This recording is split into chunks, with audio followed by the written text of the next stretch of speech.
салом алейкум ҳамватанони азиз. баландтар. Имрӯз мо бо як масъала ба шумо муроҷиат кардани ҳастем ки ин акамона бародармо чанд вақт шид ба Тоҷикистон рафтааст. Аллакай муддати қариб 17-18 сол шояд зиёдтар дар Русия буд ва ягон ҳуҷҷат надошт ва ба мо муроҷиат кардан ва бо воситаи дигар мардум бо ин бародар шинос шудем. Мехоҳем ки дар бораи ин бародар каме суҳбат кунем ва шахсоне ки агар ки шиносанд ин акамона мо телефонҳои худро мемонем бо мо дар тамос шаванд ва барои фиристодан ба ватан ёрӣ расонанд, чунки ин бародар муддати ин солҳо ки дар шаҳри дар Калмикия зиндагӣ кардааст, бо ҳар роҳ овардан ба назди мо расондан. Мо ҳаракат дорем ки ба ватан фиристем ва аз шумо хоҳиш мекунем ки ба қадри имкон ёрӣ расонед ва агар хеш таборашро шиносед, ягон наздиконашро бо мо дар тамос шед. ҳозир мо аз худи ин бародар савол-ҷавоби муфассал мекунем, боз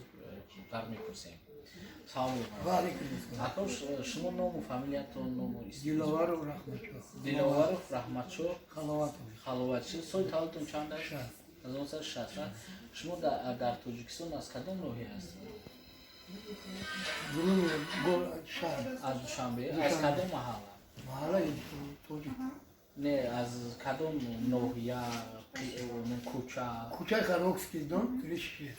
کدام کوچه؟ خاروکسکی. خاروکسکی 36. این در دوشنبه این تبش نگورمی. کدام سال روسیه اومده؟ 95-98 مامد. 95. لکه نمیدونید تو معین. در کدام شهر زندگی کرده است؟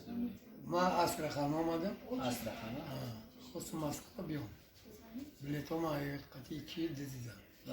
این مانده. به حجت شدی نه؟ در همونجا به حجت شدی؟ همونجا به حجت شدم. بعد کجا رفتی؟ بعد اجل رفتم. مراجعه کردم. گفتی آسان شد.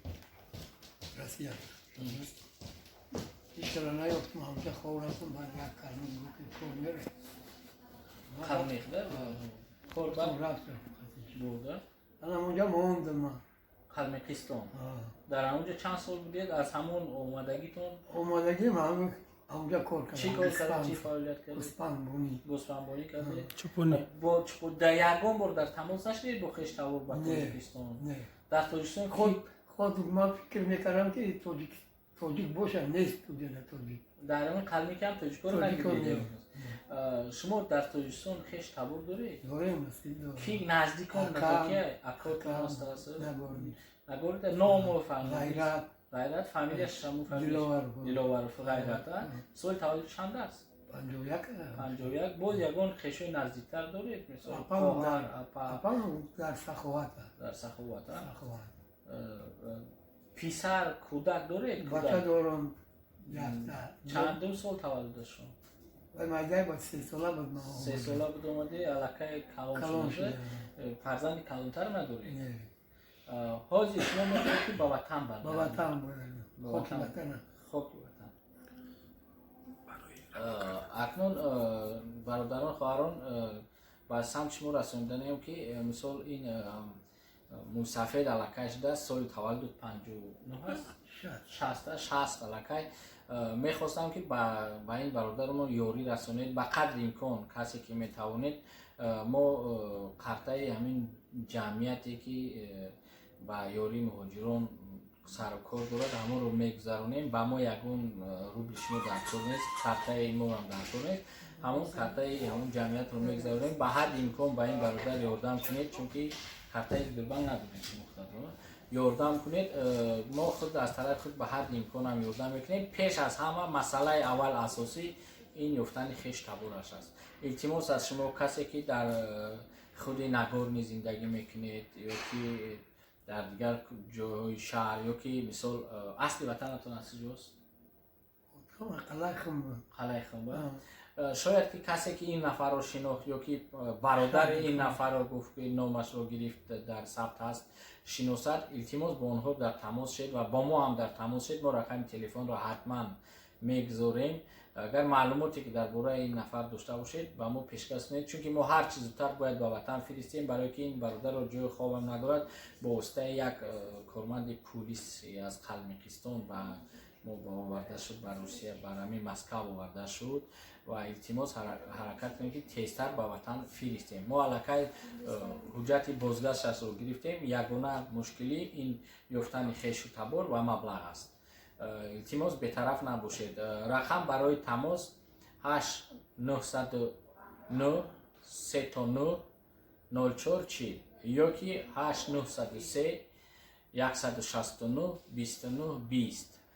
Еще раз хочу довести, по-русски сейчас буду говорить, довести до вашего сведения, что нашелся гражданин Таджикистана, который, по его словам, более 17, там, может, 20 лет не был в Таджикистане. Все это время находился в Кальмике без документов. Мы через знакомых людей, через сотрудников полиции национальности Калмык вышли на него, его привезли в Москву. У него документов нету. Мы просим, чтобы помочь найти его родственников и помочь с деньгами для отправки домой. Вот. Есть контактные номера, вот, которые я продиктовал на таджикском, я сейчас по-русски продиктую.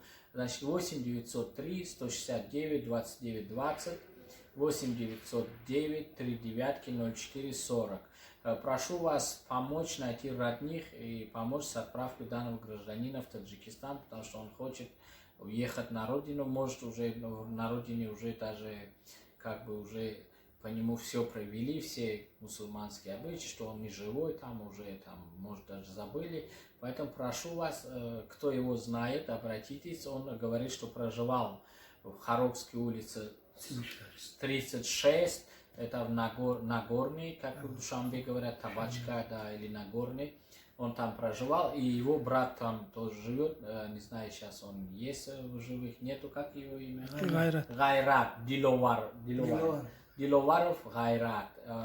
Его зовут Диловаров Рахматшо. Поэтому прошу, кто узнал, откликнитесь вот на эти номера, звоните или в комментариях пишите. Прошу помочь. И мы выставим счет карты банка международной организации, которая занимается помощью мигрантов. И все перечисленные деньги будут подотчетно, будут в следующем видео предоставлены, чтобы его отправить домой. Мы свои карты ничего не ставим, поэтому нам не нужно. Я вот первый раз в жизни обращаюсь с такой просьбой, что как бы многие обращаются, только обращение будет делать, что для него, потому что у него карты нет, так как документов нету. Если у него есть какие-то сбербанковские, пусть, пожалуйста, озвучивают, это не проблема. Вот. Поэтому прошу вас помочь с возвращением данного гражданина и найти родственников. Спасибо всем вам за внимание. Что-то, если хотите, можете говорить, обратиться с нашим вот гражданам вот, на таджикском там, или на русском, разницы нет. Габзанедия. Мехаум Киев, Таджикистан, Барам. Хештавбор, Йордан Кли.